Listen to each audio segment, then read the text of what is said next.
जी नाजरीन, इस वक्त आप मौजूद हैं नॉर्थ कराची में, जहां इस वक्त सलामती न्यूज़ इंटरनेशनल की पूरी टीम मौजूद है। डॉक्टर शुजा सग़ीर ख़ान इब्ने आदम भी यहाँ मौजूद है। आवाम की परेशानियाँ भी सामने हैं। अभी आपने देखा पिछले दिनों 26 रुपये का पेट्रोल की कीमतों में इजाफ़ा किया गया, जो कि एक बहुत बड़ा जुल्म है, जिस पर सिराजुल हक साहब ने कहा कि अगर अब भी कौम नहीं निकली तो मौत है, और इसमें कोई शक नहीं। हमने आज तक सिर्फ पिसते चले आए हैं। 76 सालों से आवाम सिर्फ पिसती चली आई है।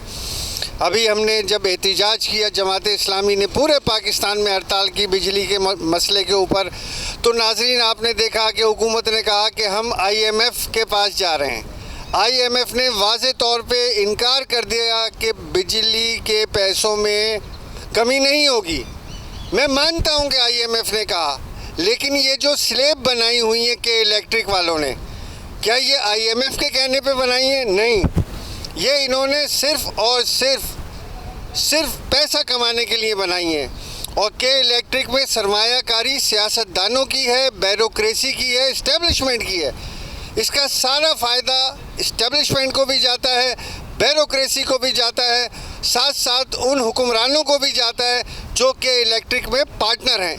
आज हम यहाँ मौजूद हैं, अवामी एहतिजाज के साथ सलामती न्यूज़ की टीम मौजूद है। हम ये भरपूर एहतिजाज करते हैं कि के इलेक्ट्रिक में मौजूद स्लेब के सिस्टम को फौरी तौर पे ख़त्म किया जाए।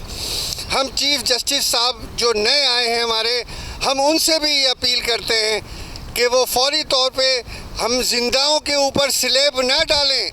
ये स्लेब मुर्दों पे डलती है। हम जिंदा कौम हैं। अब मेरे साथ इस वक्त मौजूद हैं कलीम मदनी साहब, जो कि स्पेशल बच्चों के स्कूल के चेयरमैन भी हैं, मूनलाइट के। इस वक्त मेरे साथ मौजूद हैं। कलीम साहब, क्या कहना चाहेंगे?